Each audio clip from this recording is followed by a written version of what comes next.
merci, merci, merci, merci. Je vais diminuer le volume. D'ailleurs, jeex na sax woy Assane Ndiaye la nga xamante ni jigéen ñi la ci woy mu am aussi solo lool lool lool. Merci, merci, merci, merci. Et donc voilà, chers followers, chers internautes, maa ngi seet bu baax nu ngeen def man la LND la Chopin nekk sénégalaise nekk doomu Sénégal juddoo Sénégal yaroo Sénégal màggee fa man maa ñëw tey bëggoon waxtaan ak yéen ci lu xew ci réew mi ndax def naa ci quelques sorties. Pas de façon successive, pas tout le temps, waaye génn naa ñaari yoon di wax ci mbirum Adji Sarr ak Ousmane Sonko ndax ñun dañu ne dossier bi effectivement mu ngi ci bureau juge d'instruction donc juge d'instruction moom mooy décider ku muy woo moom mooy décider nu muy doxalee procédure judiciaire bi waaye nag terewul ay interaction am na je rappelle que du ñun ñii di wax nii ci Facebook bi du ñun ñooy def procès bi du ñun ñooy dem plaider Adji du Facebook bee koy def du mbedd mee koy def du micro trottoir bi mooy décider luy am ci procès boobu may wax aussi ne du journaliste yi bëgg taal réew mi du ñëpp de am na ci ñu jub am na ci ñu neutre am na ci ñu am maturité xam nga nag dafa am ñoo xamante ni nag wax dëgg yàlla dañu sol mbubb journaliste ba pare ñu dem di far di def naka sudul noonu dama leen di wax ni di ñoom ñooy décider procès bii te du seeni kàddu mooy indi un plus ou un moins ci bureau Adji Sarr ak Ousmane Sonko bu nekk ci juge d'instruction bi loolu laa bëgg mu leer journaliste yooyu nag man duma leen tudd parce que je pense que c'est pas important d'ailleurs seen génn yu bari yi sax di ngeen gis ni wàññi nañ ko parce que kenn du leen ci topp depuis le début je disais bàyyi leen di dugal ndaw si borom salon de massage bi muy def yi témoignage c'est pas bon je le disais saa yoo wax ay nit jug di saaga saa yu nit toog def remarque ñu jug di saaga parce que boobu pardon pour le téléphone qui bouge pardon parce que boobu ñoom ñu ngi woon ci toute puissance boo xamante ni ñoom yaakaar nañ ne am nañu doole boo xamante ni quiconque mën nañ ko défier donc ndaw si nu mu tudd ajaratu boobu di maase waate ajaratu masseuse léeg-léeg ñu tuddee ko Fina léeg-léeg ñu tuddee ko Stella man sax loolu maa ngi koy soog a gis bàyyi tuur bu sell ajaratu bi di jël Fina bi wala Stella bi ajaratu boo xamante ni dem nga màkk ba ñëw wax dëgg yàlla mun nga sax def say activité correctement waaye taamu rek loué kër peinture ko ba mu xonk cuy peinture boobu lu muy tekki sax ci symbole dafa bari teg ci nag di maase ay ponkalum góor ñuy futteeku nga leen di maase man loolu xaw ma ko woon Sénégal mais c'est vrai que la société change les choses évoluent mais xalaatuma woon dinañu toll ci loolu dugal nañ ko dugal ba tey mu ngi noonu mu ngi retrouvé wu ak contrôle judiciaire la masseuse depuis le début moom naroon na xam ne bu dul dara sax elle est la pièce maîtresse de tout ce qui se passe parce que le lieu des faits le lieu du crime entre guillemets parce que Sonko quand même est présumé coupable c'est un accusé Adji Sarr n'est pas aujourd'hui reconnue en tant que dite victime c'est une plaignante donc ku ci nekk quand même am nga bénéfice du doute ku ci nekk mën nañ la ci déglu donc ku ci nekk aussi am nga sa ay droit moo tax dañuy ñaan procès bi mu jaar yoon ñu jaarale ko yoon may bamtuwaat di wax rek ni du procès bu opposé Ousmane Sonko ak Macky Sall du procès bu opposé du affaire bu opposé Ousmane Sonko ak Macky Sall lii problème ñaari nit la benn góor benn waay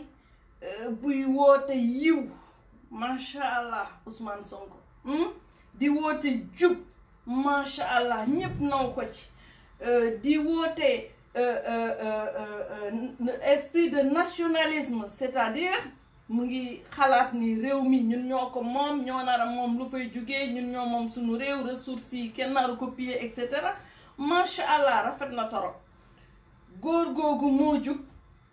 kooku ci lim ñu woon parce que ñun xamuñu Sonko man de wax dëgg yàlla personnellement xamuma ko te yaakaar naa ni ci yéen aussi ñu bari xamuñu Sonko kooku daal moo ne dafa bëgg suñu réew ñun nag ku toog ne da nga bëgg suñu réew ñu toog nga ne fës suñu ay écran ñu toog nga ne fës ci mbedd mi suñu doom yi sax topp ci man mii sax ci laa bokk man mii sax ci laa bokk njaboot ji yëpp jub boo waxee ñu ne la Sonko ku ma ci nekk viens on discute mu ne ma maman on discute pas c'est un complot on discutera après bon c'est normal c'est la démocratie c'est la fougue ay xale lañu ils ont besoin de rêver donc ils rêvent bon ñun bu fekkente ne woon c'était un citoyen lambda inconnu moo jugoon di accuser Ousmane Sonko mbir mi dem tribunal wax dëgg yàlla nag ñun suñu yoon nekku ci luy problème bi daal mooy ab waay la tudd Ousmane Sonko bëgg a jël suñu réew ñëw indi programme am ñëw wër dëkk bi yépp suñu njaboot ju ndaw si ñépp tout tànk yépp topp ci ne Sonko macha allah am na courage ci loolu waaye nag bu fekkente ne daf ñu bëgg a diriger bu fekkente ne dafa bëgg a yor Sénégal bu fekkente ne dafa bëgg a yor sunu ay destinée bu dee dafa bëgg a yor sunu destinée sunu bakken xaj na ci sunuy bakken doom xaj na ci sunuy bakken waajur xaj na ci avenir réew mi aussi ci la bokk parce que un président est aussi amené à prendre des décisions importantes qui peuvent faire basculer tout un pays kon ñun tam am nañu droit ñu gestu ci kii mooy kan loolu moo ñu boole ci wax li daanaka niñ koy waxee fekkee moo ñu ci boole moo ñu bëgg a yor suñu réew indi programme am wax yu bari ñu koy seet ñu ànd ak moom ak ñu bañ a ànd ak moom ñépp ñu bàyyi xel ci moom ndax mën na yor réew mi ëllëg kenn xamul yàlla rek moo xam moo tax ñu bàyyi ci xel waaye nag dañoo tollu foo xamante ni li xew ñëpp gis nañ ko est-ce que c'est même la plainte bi ndax tollooguñu ci procès ci affaire plainte Adji Sarr ak Ousmane Sonko nee na du dem député la il a amené beaucoup de choses qu'il a mis sur la table et man yaakaar naa ni ci lu bari lu mu wax au début dëgg la parce que quand même am na immunité parlementaire boo xamante ni il faut ñu dindi ko pour mu mën a dem wuyu ci il a joué sur ça dëgg la mais may wax ni premier jour bu Ousmane Sonko génn di wax ak sénégalais yi parce que man jour boobu génn naa def live ndax man dëggoon naa mbir mi pendant 2 jours su ma xoolee ci journaux yi je me dis oh c'est du n'importe quoi ndax man xalaat mënuma ko xalaat sama xel mënu ko woon nangu au départ donc bi ma ñëwee gis ni Ousmane Sonko va faire une sortie maanaam Ousmane Sonko day génn wax ak sénégalais day def déclaration ma ne xëy na kii daal moom luñ koy tuumal loolu la ñu toog di wax pour mu setal dara man loolu moo ma ci dugaloon bi Sonko toogee wax nag ba ne dem na ci salon boobu wax dëgg yàlla lu génn ci man ak lu génn si ñu bari ci ñun kenn mënu ko expliquer bon ci wax boobu aussi on a vu parce que mu ngi doon wax c'est vrai mais amoon na benn posture il y avait beaucoup de nervosité beaucoup d'effervescence maanaam nerveux na torop donc mënoon nañ ne liñ ko teg moo diis kii loolu moo tax parce que buñ la tegee loo xamante ni amul mun nga melee neneen mun nga agité wu peut-être que c'était ça man benn phrase bu ndaw moo ci retenir sama attention première sortie de Ousmane Sonko mooy bi mu génnee mu ne moom ak avocat yi pendant 3 jours ñu ngi tëju maanaam moom ak avocat yi pendant 3 jours ñu ngi lelu di préparer seen plan riposte comme je vous l'ai dit je suis pas une pro des réseaux sociaux mais je vous invite ngeen génneewaat première déclaration Ousmane Sonko ngeen xool ak vidéo bii ma nekk di def ak live bi Ousmane Sonko dafa ne moom dafa tëju pendant 3 jours di lelu ak avocat yi pour ñoom ñu présenter seen plan de riposte man je suis tombée à terre parce que bu fekkente ni yow loo xamante ni yow ñu ngi la koy jiiñ yow defoo ko vraiment si tu n'as rien fait yaay gën a mën a yàkkamti sax pardon pour la vidéo pour la caméra qui bouge pardon yow yaa nar a gën a yàkkamti sax dem ñu setal sa der man ma commencé réfléchir lan la Ousmane Sonko mën a dem tëju ak ay avocats pendant 3 jours pour préparer sa défense pour que moom mu mën a préparer sortie mu mën a préparer plan bi loolu doy waar torop ci loo xamante ni nit ki nee na deful dara donc déjà y a un problème immunité bi pour ñu génnee ko et cetera donc depuis ce jour d'ailleurs génn na mu def sortie Chérif Badinka, vous me demandez pourquoi je prends les appels. Non, je ne prends pas les appels. Je ne prends pas les appels. Ne vous inquiétez pas. Donc, depuis le premier jour, Bobo, nous présenté un plan de riposte et il ne va pas tout dévoiler parce que nous avons une partie adverse. Tout de suite, les jalons d'une confrontation sont déjà posés et forcément Ousmane Sonko savait qu'il allait s'engouffrer. Moom xam na nit mu ngi préparé dara am na dara amul mais moom mu ngi préparé wu ci défense am 3 jours lelu ci koo xamante ni deful dara problème bi commencé na depuis ce jour là la génn mu taxaw mu ne génn leen complot la génn leen Macky la def ma bëgg a éliminer génn leen Macky yàgg na ko def ñëw leen ngeen xeexal ma bëgg a jël doomu jàmbur yi bëgg ñu jël parce que am na ñu ko topp sax di waat Ousmane Sonko moom jëlul alxuraan waat mais am na ñu ko topp di waat sunu doom yi aussi ñoom ñëpp bëgg ko ñu topp ci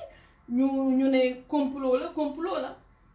ma yaakaar ni wax dëgg yàlla bu fekkente ni moom deful woon dara du fa doon toog pendant 3 jours di lëlu ak ay avocats pour que ñu préparer ko benn plan boo xamante ni moom nar na ko communiquer te du ci tegu du ci yokk aussi ni lii complot la ñëw leen ngeen xeexal ma yabaate dëgg parce que mon problème bi ma am ci lii yëpp foofu la jóge comment un homme peut être interpellé impliqué ci benn affaire viol demoo daw setal sa der Ousmane Sonko mu sell mi dawuloo dem setal sa der un jeune sénégalais qui a des ambitions qui se bat qui veut diriger ce Sénégal-là il en a le droit il peut un jour être amené à diriger ce pays-là loolu moo tax mu intéressé ñu mais munoo dem bokk ci loo xamante ni bi ngay dem yow yaa ngi làqatu munoo dem bokk ci loo xamante ni bi ngay dem andoo garde corps andoo ak kenn dara et d'ailleurs ajaratu masseuse bi moom mu ngi koy wax moo njëkk a génn di wax mu ne bu ñëwee fële lay nëbb otom buggul ko gis su ñëwee day muur kanam bi buggul ko xàmme magum jëm loo xëy di def di muur sa kanam di nëbbatu di joxe sa ginnaaw sa yaram bi ñu koy pamti te nangoo ko gis sa kanam loolu rek problème la woon donc Ousmane Sonko mënuñoo woo ci xeex boo xamante ni pour gàttal je dis bien pour gàttal Ousmane Sonko mënuñu woo xeex ci xeex boo xamante ni du sunu xeex du sama xeex du seen xeex du sa xeex militant Ousmane Sonko yi xeex Adji Sarr la ak Ousmane Sonko ñoom ñaar ci biir néeg kenn fekkeewul parce que Sonko bu fekkente ne il était responsable su dee massage rek moo ko fa yóbbuwoon misaal bu ndaw je vais dire 2 choses sur ça la première misaal bu ndaw bu fekkente ne massage moo ko fa yóbbuwoon massage dong on est sur des hypothèses je dis pas que c'est vrai je dis pas que c'est pas vrai je veux bien être honnête mais on peut réfléchir parce que moom moo génn mu ne il s'adresse aux Sénégalais loolu moo tax ñu ne dañuy def sunuy vidéo on s'adresse à Ousmane Sonko parce que ñun aussi moyens yi lañu am pour wax ak moom lan moo tax bu dee massage rek moo ko fa yóbbu parce que mbir mi lu ko lëmbee yépp coow li lu tax mu bëri yépp en fait c'est parce que ils étaient deux dans la cabine de massage lan moo tax bi Adji Sarr ne stagiaire bi masseuse bi beneen masseuse bi mu génn ci biti bàyyi leen lan moo tax Ousmane Sonko bañul ne ko na des lan moo tax mu nangu kooku génn parce que mbir mi lu ko indi mooy seede amu fa lan moo tax Ousmane Sonko nangu kooku génn bu fekkente ne wax dëgg yàlla massage moo la indi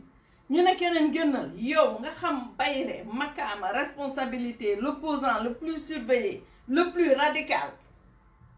yow nga wéet ak jigéen nga nangu kooku génn lan moo tax mu nangu kooku génn quand même dofuñu problème bi fa la nekk Sonko devait exiger mu ne non j'exige qu'elle reste d'autant plus que c'est une masseuse j'exige qu'elle reste na toog ñu maase ma nga maase ma kanamam walla suy génn may génn ou bien on arrête lan moo tax mu nangu kooku génn loolu mooy problème bi lan moo tax Ousmane Sonko nangu kële dem moom mu tëdd walla mu toog ginnaaw nee nañu day toog ci kaw chaise mu dëpp ñu maase ko waaye day muur kanam bi yéen xam ngeen ne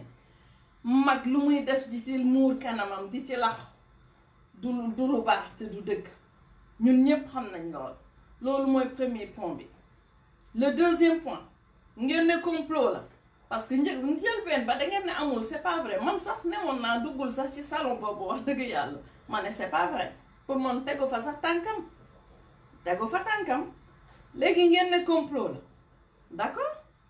thèse complot bi pour yéen man je veux discuter avec les Sénégalais moi je veux discuter avec les partisans de Ousmane Sonko wala Ousmane Sonko moom sax suñu mënee leeral wax dëgg yàlla moo indi kàddu gi ci écran yi ci télé yi partout mu wax ñun tam bëgg nañu mu tontu ñu lan mooy complot bi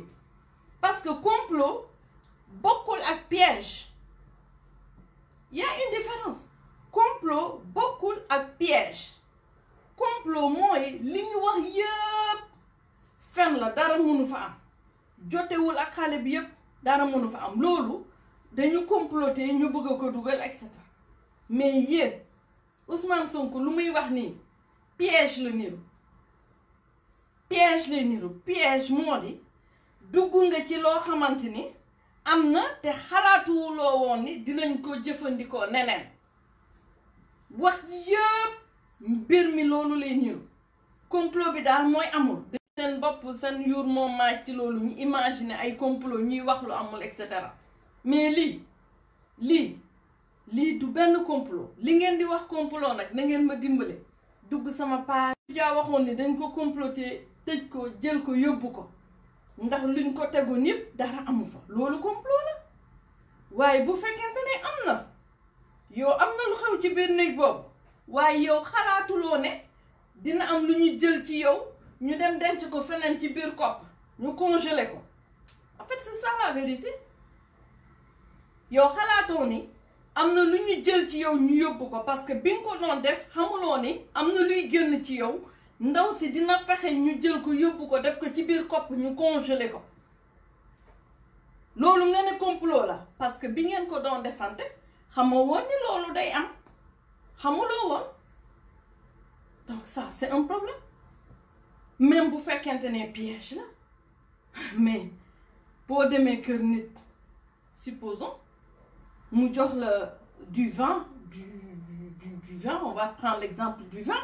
ngeen di waxtaan nga naan ay kaas naan ba mandi dëgg la dem nga ko seeti mu jox la mais tu es responsable parce que kenn takku la kenn ubbiwul sa gëmën ñu sol la ko comme un tonneau yow yaa ko naan ba sa biir fees nga jug jël sa oto nga dem dawal nga rey nit du fi nga naan wala kii la may nga naan du kooku moo rey yow moom mu yaa rey parce qu'on est aussi tous responsables et maîtres de nous lan mooy complot parce que gis naa yéen ci waxtaan bi léegi da ngeen di jékki-jékki rek ngeen ne waaw jot na ci ndaw si man terme yooyu sax bëgguma ko utiliser parce que dafa di terme yoo xamante ni c'est vulgaire en même temps sujet bi ça parle des fesses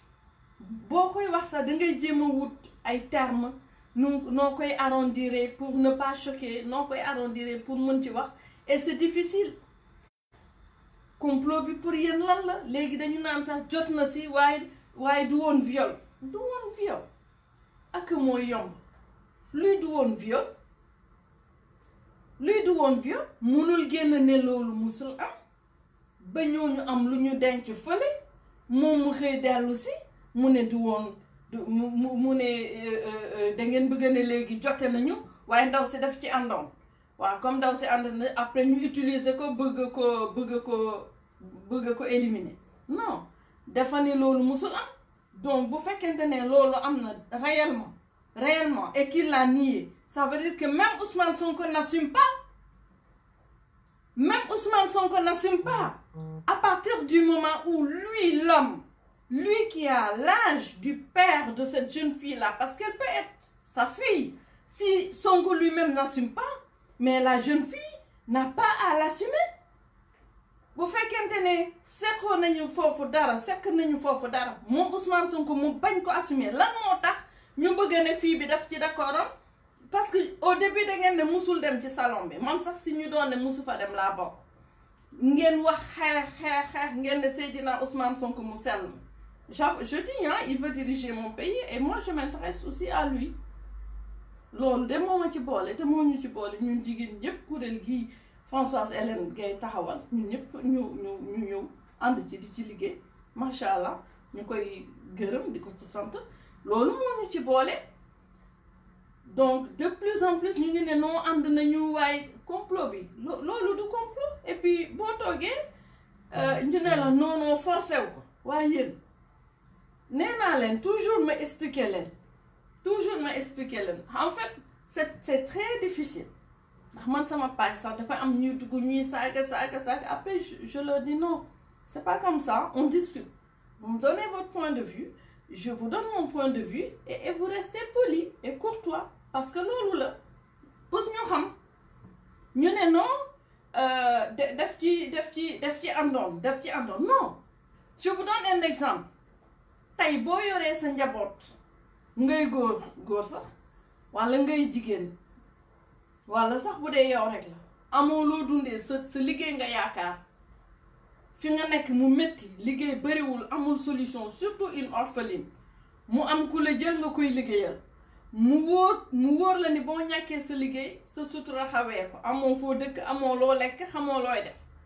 bu fekkente ni nit ki day jaar ci loolu di la sàkku nga di ko nangu parce que amuloo choix ça s'appelle la contrainte. loolu viol la mën nga violer nit sans pour autant que mu yuuxu dina toll situation boo xamante ni nit ki amul choix parce que su ko gënaloon du ko def su amoon leneen du ko def loolu viol la ça s'appelle la contrainte fu contrainte am viol la et la culture du viol dafa naqaree xam moo tax dëkk yu bari yu ñu raw ci sujet yooyu ci sujet yu concerne ay jigéen ay violences basées sur le genre ay violences sexuelles et autres en général dañ leen ku subir violence trauma bi ne ci moom ni mu koy dundee déjà le cerveau le corps du nekk benn nu mu koy extérioriser du nekk benn donc professionnel bu mu toogal mu koy expliquer violence munu ko xam parce que cerveau bi dafay déstructuré wu ay réflexes de survie la il faut vivre mais le souvenir est tellement dur et tellement douloureux que le cerveau le renvoie loolu moo tax nit dina wax ñu ne non elle est pas incohérente ñuy ree ñuy xaqataay waxul dëgg kii gëmuma ko non moi je vous dis il faut faire attention ngeen seetaan lenn rek moo manqué ci sujet bi lenn rek moo manqué ci décor bi ñu am yépp lenn rek moo manqué ci décor bi ñu am yépp mooy ñoo xamante ni subir nañu viol réellement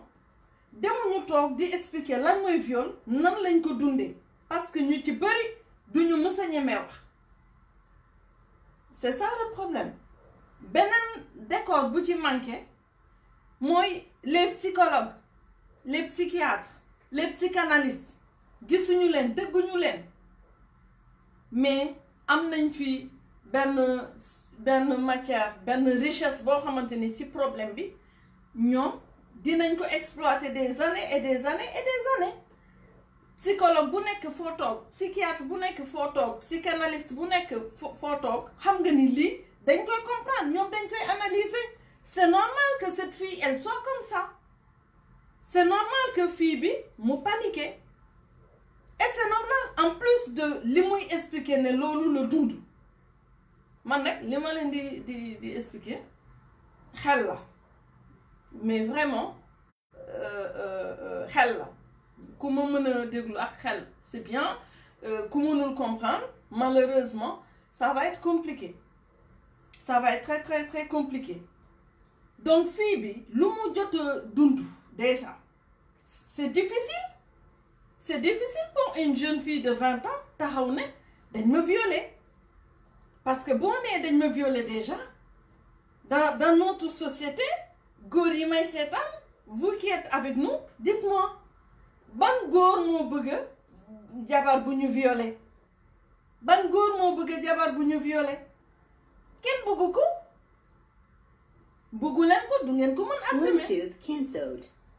bëggu leen ko du ngeen ko mën assumer d'ailleurs ce qui se fait ce qui se dit c'est de dire à la femme d'accord c'est arrivé et tout mais bu ko wax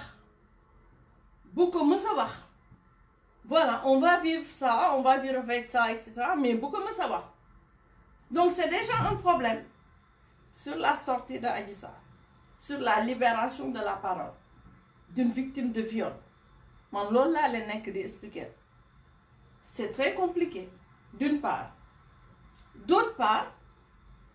c'est pas n'importe qui qu'elle accuse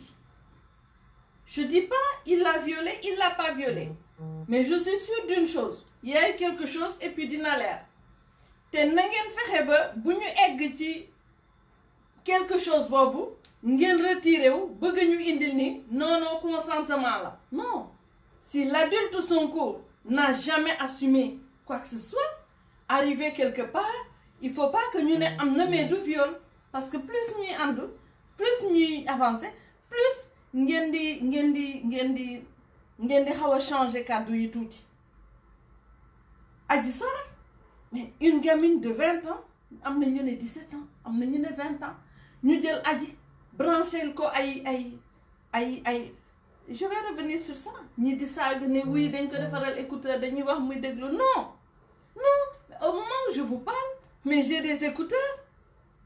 j'ai un micro j'ai un casque kan mooy dem di def émission télé xanaa même les petits trucs de Facebook on a nos micros kan mooy dem di def émission télé xam télé et tout xam loo xamante ni en fait du woon interview récit de vie récit bouleversant d'un événement traumatique loolu la doon def ñu takkal la ay micro ñu takkal la ñu teg la ñu braqué la ay caméra déjà tu te dis tu vas être exposé au monde entier addina bi yëpp ñoo ngi lay seetaan il s'agit d'elle il s'agit d'Ousmane Sonko il faut mu dellu si mu wax loo xamante ni moom daf ko dund parce que li ngeen xamul mooy bu nit ki toogee di nettali lu mu dund def ci delluwaat cerveau bi daf koy revivraat yaram bi daf koy revivraat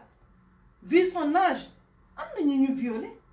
mais dañu dem ba am ay 70 ans ñu commencé wax y a d'autres femmes qui ne le disent jamais et qui souffrent parce que daf lay topp toute ta vie viol et vous voulez qu'on mette Adji comme ça mu toog à l'aise mu wax non je vous dis non Adji Sarr dafa jàng liñ ko doon jox elle lisait mais est-ce que ça c'est un secret de polichinelle c'est pas un secret de polichinelle elle a un avocat dañ ko nar a préparer elle devait être préparée. L'avocat et son conseil, il est là pour ça. loolu amul na ba parce que autrement mënoon nañu tëju ak moom ñu defaral ko cassette dugalal ko muy réciter des jours et des jours xanaa kañ dina ko doon yebbi. Non, c'est un exercice difficile ce que cette jeune fille là a vécu. Non seulement à la face du monde elle montre qu'elle a été abusée, qu'elle a été violée plusieurs fois, moom de ci lu mu wax nee na sax ay relation contre nature sax proposé nañ ko intime proposé nañ ko. Non seulement elle dit ça ñëpp di ko xoole dafa metti am na ñu ciy jógee di dem suicider wu. Non seulement elle assume ça et c'est pas n'importe qui, c'est Sonko qu'elle accuse. En plus de ça dëkk bi yëpp jóg na ñuy xeex ñuy taal kër nit ñi ñu rey ci xawma 14 xawma 13 ou 16 personnes ñu dee ci. Elle a tout ça dans la conscience, cette jeune fille là orpheline. Ngeen bëgg mu am sérénité. Fan ngeen lu tax ngeen bëgg mu am sérénité? Dafa lire. L'avocat est là pour ça. Suñu doon nëbb nii dafay lire dinañ ko doon tegal enregistrement muy réciter pendant une semaine, pendant 2 semaines, dina doon génne yëpp assez fluidement. Si elle avait parlé assez fluidement et tout, loolu moo doon gën a jaaxal nit ñi. Mais ce qui s'est passé, c'est ça qui est normal. C'est ça qui est normal. Et on voit une jeune fille quand même dévastée. Bu fekkente ne dafa dévergondé dafa ñàkk jom du jigéen bu baax et cetera parce que dama yaakaar ni sunu société bi ormal jigéen ci boppam moo ci jeex,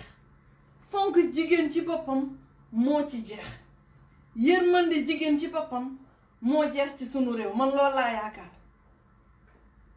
Dama yaakaar ni loolu moo ci jeex takk desatu fa. Tegatu leen jigéen muy dara. Tegu leen jigéen muy dara. Et loolu ñun jigéen yi aussi am nañ ci responsabilité parce que ñun ñooy yar xale yi ci kër gi. La place de la femme, la question du genre, man yaakaar naa ni dañ ko sax nar a dugal école. Dañ ko nar a dugal école dès le bas âge. Ñu informer xale yu góor yi ñu leen di sensibiliser pour que loolu mu bokk ci sunu ay références culturelles pour que qu'on ait des réflexes parce qu'on n'a pas les réflexes. Nos hommes n'ont pas le réflexe. Loolu moo ñu manqué. On n'a pas ce réflexe là, la violence basée sur le genre etc. Mun naa dugg xuus xool expliquer le petit garçon, la petite fille fan la góor ki di découvrir pour la première fois qu'il est supérieur à la femme, etc. Il suffit juste qu'ils aillent faire pipi. Ngeen baal ma, c'est peut-être un peu brut, et que l'homme découvre qu'il a quelque chose en plus de la fille parce que ça se voit, parce que ça déborde, quelque chose en l'homme déborde que la femme n'a pas. Forcément, j'ai quelque chose de plus que toi dans la nature.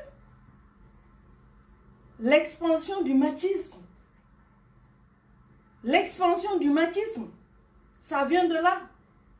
Après mu am ay stéréotypes dañuy yar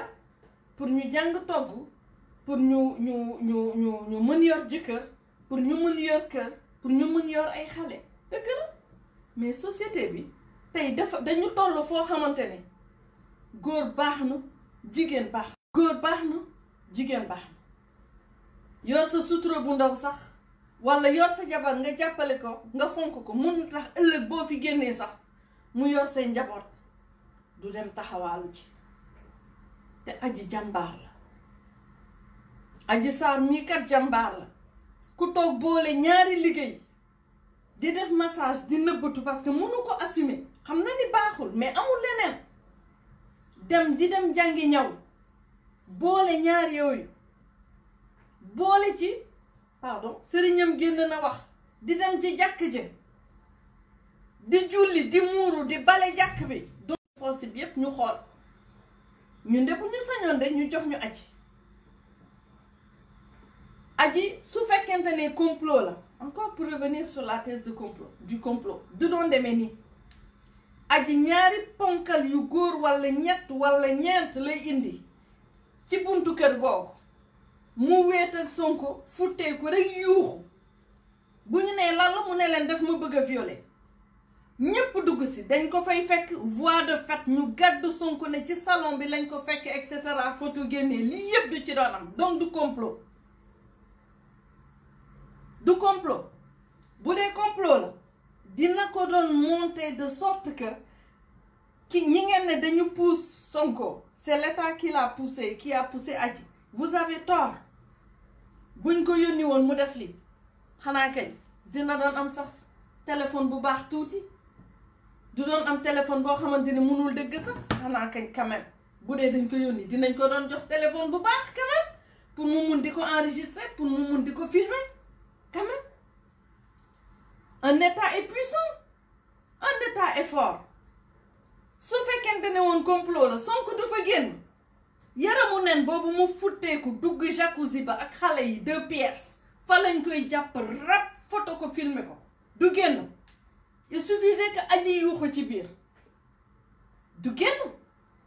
un État est fort kenn du xeex ak État ku xeex ak État rek defe ne di nga ci am ndam danga xamul nu État mel nu État toll kenn du xeex ak État c'est une machine puissante à broyer li nga mën def mooy mobiliser ay forces def ay bataille d'opinion loolu moo tax ma ne leen li ngeen di toj li ngeen di yàq di intimider nit ñi di saaga ça ne marche pas parce que am na ñoo xamante ni on peut pas les faire taire on peut pas se battre contre un État bu dee complot la Adji dina doon am as téléphone bu ndaw bu baax moom tam ndeysaan ñu ko ciy woo muy wuyu ci téléphone bu baax bu ndaw bu gën sama bos bi bu dee complot la Sonko du génn ils allaient flanquer des caméras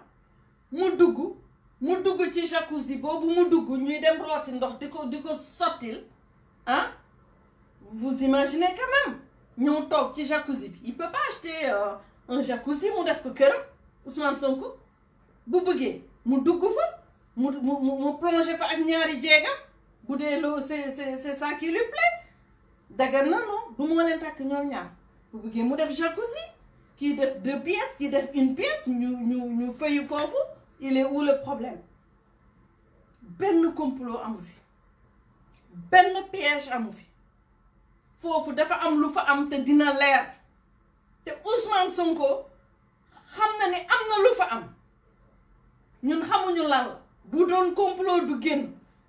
bu doon complot Adji filmé na ko yëpp jox nañu Adji ay caméra mu branché ko foofu yëpp des caméras invisibles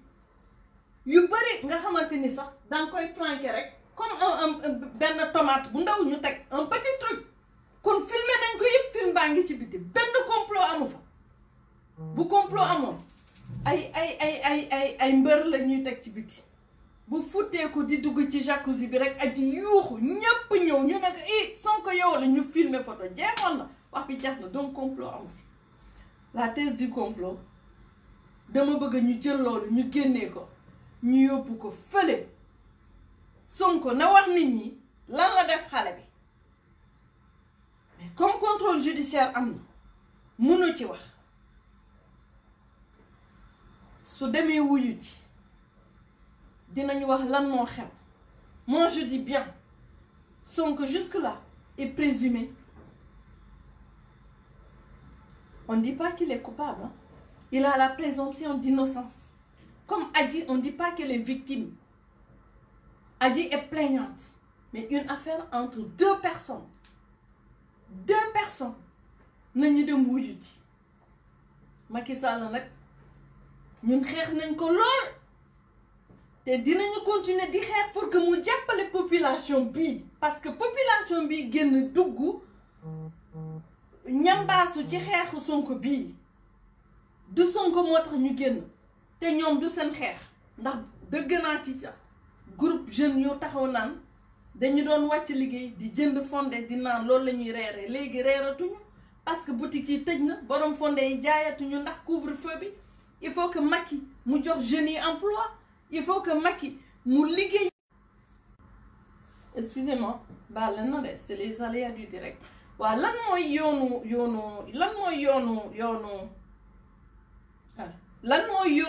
yoonu Macky Sall ci massage Sonko lan moo ci yoonam nekku ci. Je reviens pour vous dire, je pense que duma yàgg noonu Tourondor waa tous les followers qui sont là aussi waa jubbante yu fi nekk quelques personnes aussi de Askan qui sont là pour wax leen ni que la sortie de la fille c'est normal. Bu dee elle était lisse, elle récitait, elle disait ñu ne dañ ko préparer nit nag dangay am sa xel di jàngat di xam bu fekkente ne xamuloo il faut demander parce que day yokkal doomu aadama lu bëri man tout ce que je sais pas je dis mais je sais pas montrez-moi et j'ai beaucoup appris comme ça loolu sa preuve d'humilité la parce que loolu ça t'agrandit loolu richesse nga ci am ay frottement de cerveau xawma lii yoo xam nga mais wan ma expliquer ma ñu àddina noonu la kenn matul ñun ñëpp dañuy jàng c'est pas pour rien que nasaraan yi dañuy dugg ci ay système la formation tout le long de la vie parce que toujours da ngay jàng parce que xam-xam sax il faut ñu renouveler ko tout le temps cerveau humain sax tout le temps dafa mel ni kuy dem entraînement boo deful entraînement après sa muscle yi day dem c'est normal complot amul je vous dis qu'il y a pas de complot xale bi bu jugoon mu wax tari di kii ñu ne dañ ko jàngal mais non mais Ousmane Sonko moom tam dafa lire Ousmane Sonko 2 conférences non c'est pas des conférences de presse c'est des déclarations de presse ndax nag sama càmmiñ bi nag wax dëgg yàlla kenn demul mu des ma suta nangu def conférence de presse déclaration de presse la def différence bi mooy booy def conférence de presse dangay toog nga wax li nga nar a wax yépp moo xam danga koy tari moo xam danga koy lire boo paree nag journaliste yi wër la poser la ay question bu nekk nag mën nañ la ko poser dangay répondre nag waaye déclaration de presse mooy woo naa àddina bi yépp ñëw leen toog ma sol sama sabadoor ma sol sama koppati wax leen li ma leen nar a wax jeex na fii lay yem Ousmane dafa réciter ay feuilles la yor muy lire di wax ci loo deful doo ci tëju ak ay avocat pendant 3 jours di ko préparer c'est pas possible donc li xew rawul ay bët li xew ci kanam rawul ay bët nañu fexe rek ba yuuxu jib fuñ ko foogeewul waaw nañu ñaanal xale bi aussi parce que soxla na ndimbal parce que xale bi soxla na ku ko jàppale moo tax ñu jóg pour jàppale Adji Sarr ñu ngi ñaan sénégalais yi de bonne volonté les pères de famille yaay yi yéen ñiy jur di sonn ñun ñëpp on a été jeune kii njéeréem la orpheline la yaay ji dafa génn bàyyi ko àddina te ñëpp xam nañu lu yaay doon ci doom asamaa doom bu jigéen nañu maandu tey am xolu yërmande ñu génn jàppale Adji Sarr bu kenn ragal lu dul yàlla rek neen la bu kenn ragal nañu génn booloo ñu jàppale xale bu jigéen bii dañ ko nar a jàppale aji bu dee baaxul woon sax jubul woon comme niñ koy waxee société bi moo ko teg su dee baaxul woon laa waxuma baaxul de njéeréem la dañ ko nar a jël cette fille a besoin de protection cette fille a besoin d'être protégée dañ ko nar a jël ñu jàppale ko ñu encadrer ko may ko chaleur humaine dimbale ko mu mën a am ay consultation ak ay psychologue Sénégal boo waxee psychologue un psychiatre dañu naan dafa doof dafa kii non ça te permet lu nekk ci yow nga génnee ko petit à petit nga génnee ko parce que day mel ni xale bu lay topp nga daw ba nekk jigéen nga ne léegi mère la maman la sama classe gi waaye nag dangay toog des fois xale bi dab si la un psychologue ne te juge pas daf lay permettre nga yëpp lu ne ci yow yëpp boo demee ba yow nga xam li génn ci yow ci sa bopp dangay am ay mécanisme yoo xamante ni yow di nga dem ba reconnaître ay symptômes ni lii moo may dab si waat mais la petite fille violée, la petite fille blessée qui me poursuit tout le temps, je vais, si elle arrive, ok, je vais cohabiter avec. Mais elle va plus me dominer. En ce moment, elle est là, ok, je vais gérer. dañ lay dimbale ba yow ci sa bopp da ngay reconnaître signes yi yow ci sa bopp da ngay xam dafay mel ni benn puzzle. Je sais pas comment expliquer ça en wolof. ñu tas jënd meuble tasaare ko yëpp. métit bi noonu lay nekkee sa biir xol sa biir yuur mu lay topp nag mënoo ci dara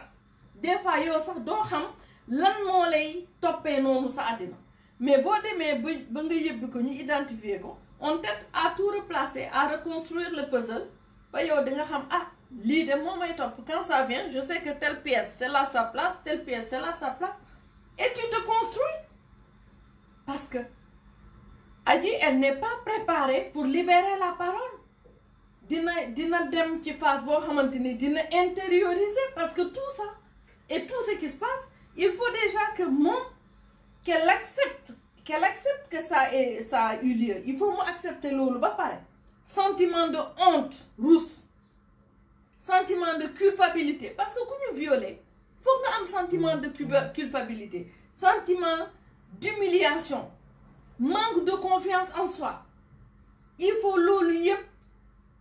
mu jaar ci phase yooyu yëpp ñu dimbale ko ba muy wax di yëbbi di libérer parole bi yëbbi petit à petit ba moom mu mën a ñëw dugal beneen phase ce qu'on appelle la phase de reconstruction parce que loolu yàqu yëpp ci sa biir il faut que après petit à petit tout se reconstruit nga mën a dellu nga nekk nit et tu vis avec ton histoire. On s'en sépare pas, on fait pas toujours avec, c'est vrai. Une fois qu'on arrive à guérir, on guérit, mais on vit avec. On vit avec, ça nous accompagne, cicatrice là. Bah il a yomé din dalé top. Mais le plus important mooy xeex bi ñu jug tey di ko def ñu taxaw ci ak Françoise Hélène Gaye ñuy woote quelle que soit l'issue de ce procès là am na wala amul lu ci am solo mooy ëllëg bëgg nañu permettre ci dëkk bi suñu réew Sénégal muy feneen xale bu jigéen ñu violé ko mu sañ a taxaw ne yaayam dañ ñu violé mu sañ a taxaw ne papam dañ ñu violé mu bañ ko denc mu koy yàq mu koy détruire pour que les gens osent parler parce que plus nit ñi di ragal a wax yu mel nii ñooy tax nit ñi di ragal a wax parce que boo waxee dañu naan yaay fen boo waxee viol parce que cerveau humain du nangu duñ ko accepter désordre social lay indi et dans nos sociétés comment je vais appeler ça c'est le patriarcat qui est attaqué quand on parle de viol géño góor yi la ñuy laal j'ai des expressions françaises des fois j'ai du mal à le dire en wolof parce que ça peut être vulgaire or c'est pas vulgaire c'est le sujet qui est sensible boo waxee viol yaa ngi attaqué indexé la genre masculine le patriarcat loolu ngay laal boo nee viol rek yaa ngi laal loolu et loolu c'est sacré en Afrique et c'est tabou donc cerveau yi duñ ko nangu désordre social lay indi c'est un désordre social parce que sunu société bi dañ ko construire pour que góor am toute puissance ci kaw jigéen parce que jigéen vie am naru ci am plaisir la femme elle est faite boo jógee ci sa protectorat parents yi sa papa moo lay yar moo lay toppatoo etc encore hein s'ils sont là s'ils se sont pas envolés hein moo lay yar mais boo jógee ci loxo ku góor kooku mais ci beneen góor ngay dem kooku moo lay yor dañuy wax sax moo yor sa caabi aljanna ñun bañ nañ ñu sax ba dañu naan góor yi ñoo yor suñu caabi aljanna ci seen benn faar daal la ñu daan bind ñu ci comme on est insignifiante en fait on est vu comme ça on est considéré comme ça ñu ñëw nag la mentalité négro-africaine parce que loolu la ndax religion bi c'est des religions qu'on nous a transmises c'est des religions qu'on nous a transmises religion yi jógewul si ñun dafa am ñu ko indil muy bu catholique bi muy bu musulman bi dañuy indi religion yi mais ñun religion yi pour ñu adapter ko dañ ko assimiler aussi ak suñu aada ak suñu ay cosaan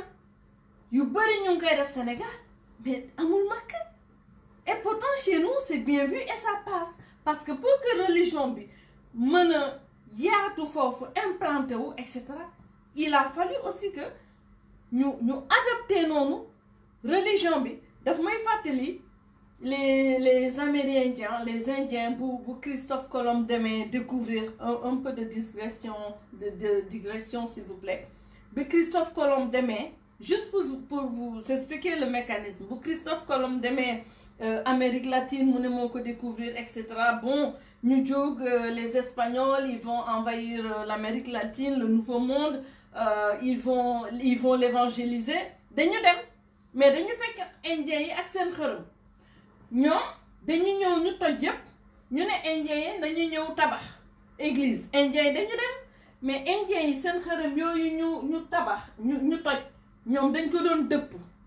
ça c'est les Mayas c'est les Incas ñoom dañ ko doon dëpp pour mën a julli vénérer ñooñu ñoom noonu lañ ko dëppee ci miir église yi ñu tabax yëpp donc tubaab yi defe ne ñoom Indiens bu ñu duggee seen yàlla la ñuy adorer alors que ñoom xam nañ ñu foofu seeni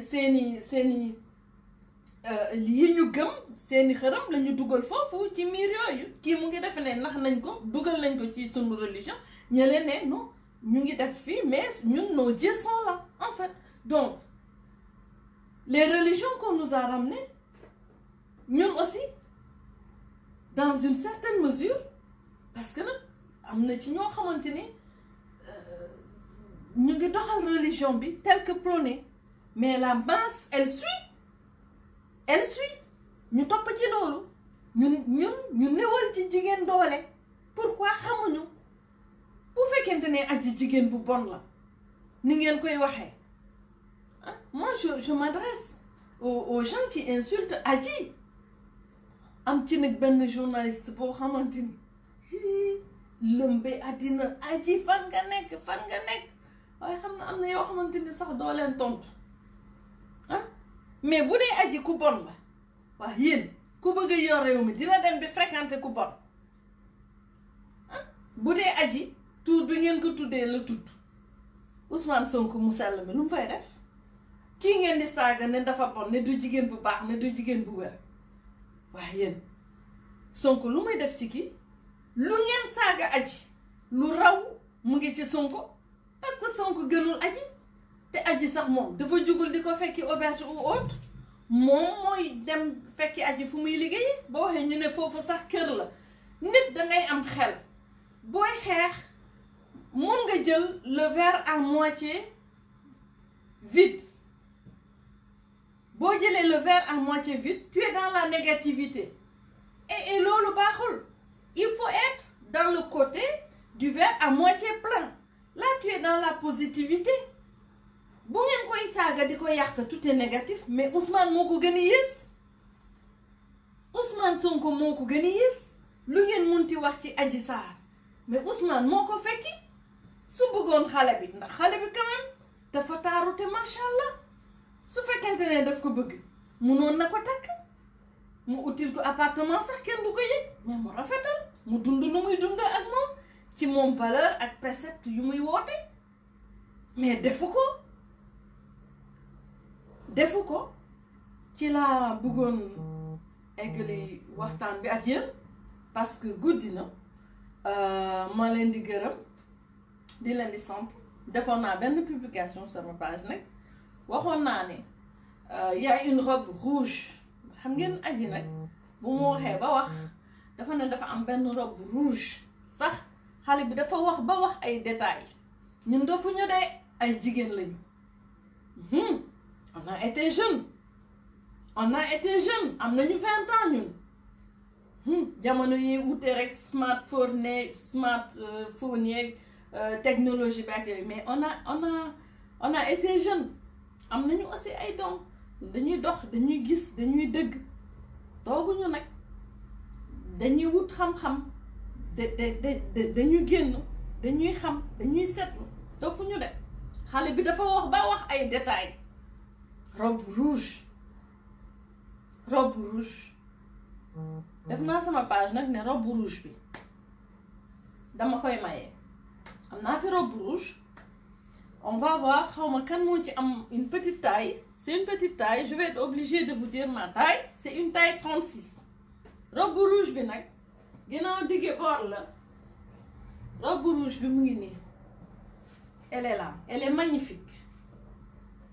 Robe rouge baa ngi nii elle est là, c'est une robe magnifique. Elle est petite de taille, voilà, c'est une petite une taille. La robe est là, man maa ko digge tey sama page. J'aurais voulu ñu xool kan la ñuy jox robe bi. Je vois ici Françoise Hélène Gueye xaw ma ndax mën nga ma tàmmal si ñu commenter xaw ma loo ci xalaat ah. Je vais essayer de la mettre sur moi. Hop, on va faire de une garde-robe. C'est une petite robe magnifique. mu ngi nii ndax ajir kat nee na robe rouge waaye nag robe baa ngi nii maa ko diggee woon maa koy joxee ci xol bu sedd parmi les soutiens de Adji Sarr. Robe baa ngi nii maa ngi ñaan sunu sœur Françoise maa ngi leen di ñaan ngeen xool désigner kenn koo xamante ne robe bi jot na ko. C'est une robe qui est magnifique. Vous voyez, c'est une robe qui est doublée. Elle est très belle. Elle est très belle. Elle fait partie, on va dire, des indémodables. Hein? Def na cérémonie, def na sortie, def na mariage. Voilà. C'est une robe qui est magnifique. Man daal bëgg naa ko maye ndax aji moom wax na ba tudd robe rouge. te robe rouge yaakaar naa ni am na ndax borom robe rouge ba dina ci xàmmee boppam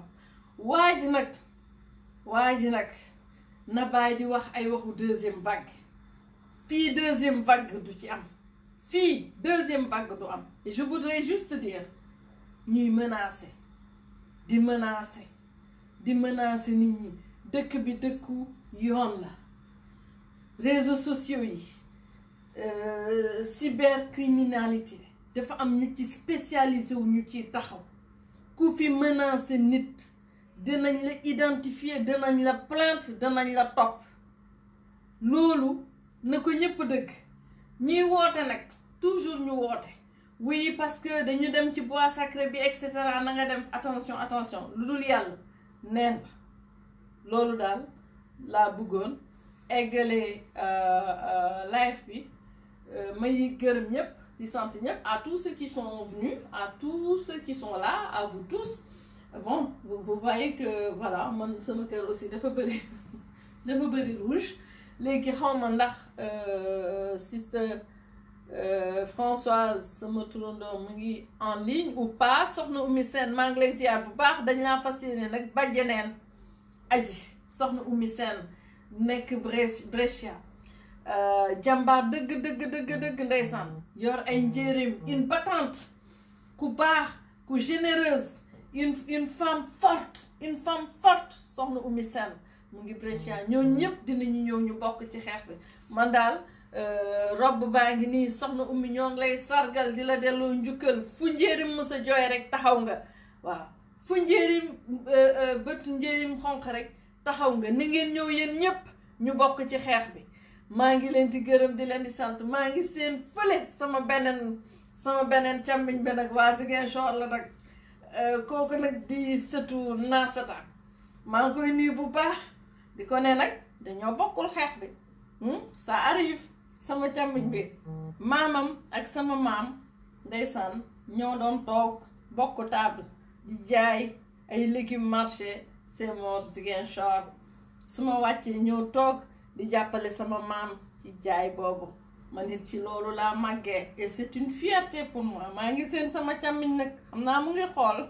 duma ko tudd ndax faruñu waaye nag li démocratie la ak liberté d'expression yàgg nañu bokk ay xeex dëgg la ñoo bokk suñu Ziguinchor dëgg la waaye nag man ci lii Adji laa ci jàppale waxuma am na waxuma amul te bëgguma ci justifié wu dama bëgg rek na waa ji dem wuyu ci ñu ngi koy bëgg a def monsieur Ziguinchor oui pour régler pour la question de la paix il en a pas l'étoffe il est violent ku ko jox dëkk bi mu taal ko te deuxième vague du fi am parce que deuxième vague dina fekk aussi ku ci nekk nga fagaru benn deuxième vague du ci am lu tax ñuy def Sonko monsieur Ziguinchor Robert nañ ko def monsieur Ziguinchor nañu def Ablaye Balde monsieur Ziguinchor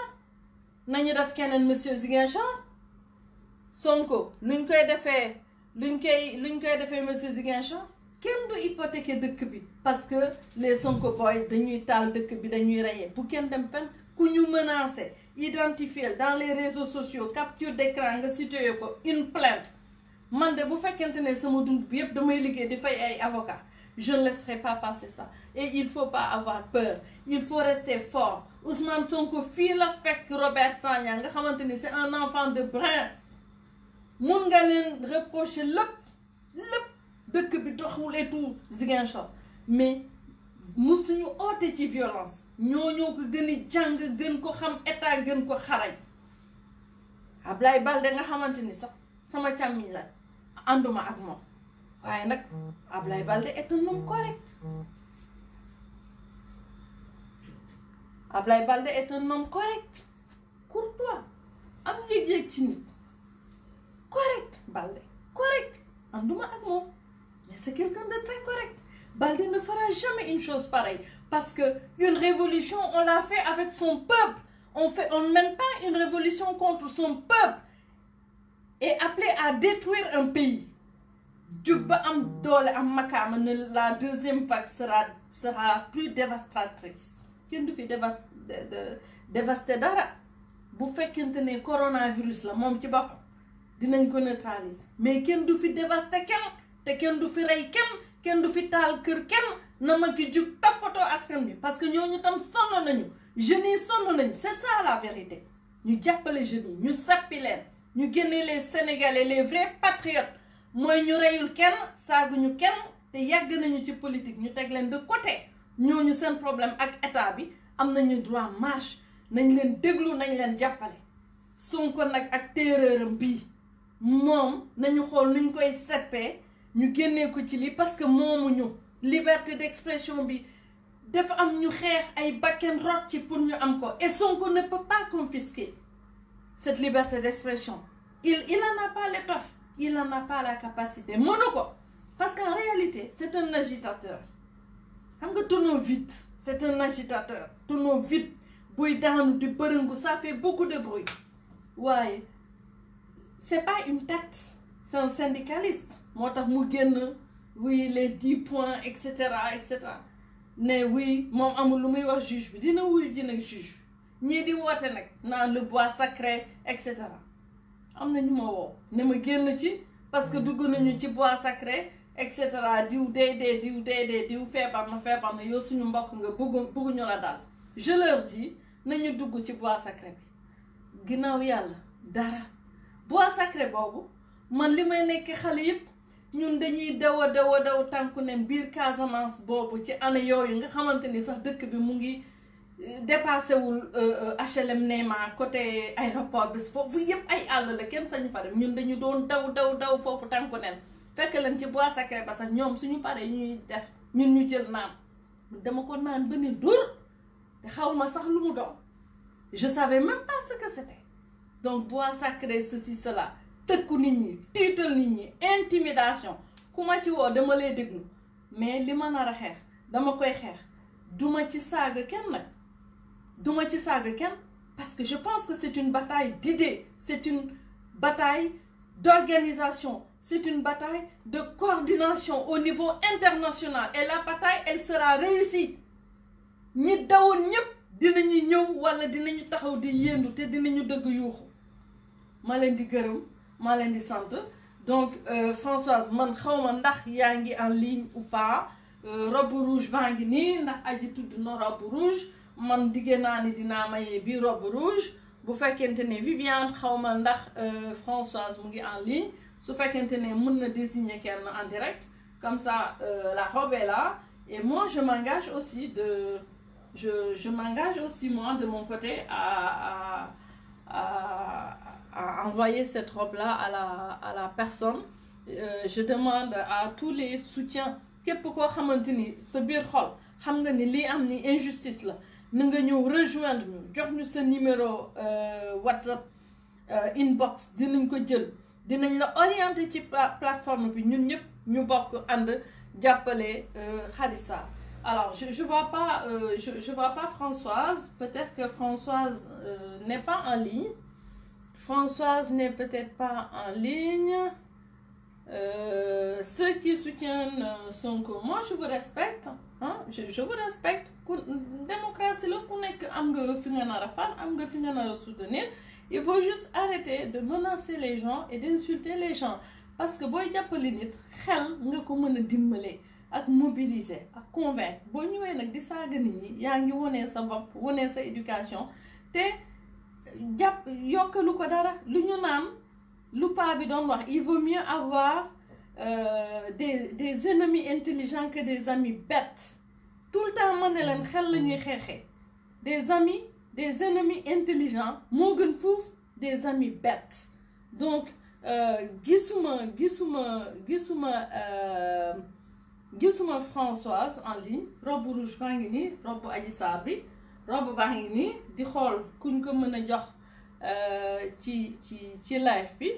maa ngi gërëm ñëpp may sant ñëpp. Il fait tard. Alors pour la robe je ne sais pas comment ça va se passer. C'est une petite robe, hein? Une petite robe de taille 36, mais magnifique, à donner, hein? Voilà, à donner. Elle est belle, elle est chic,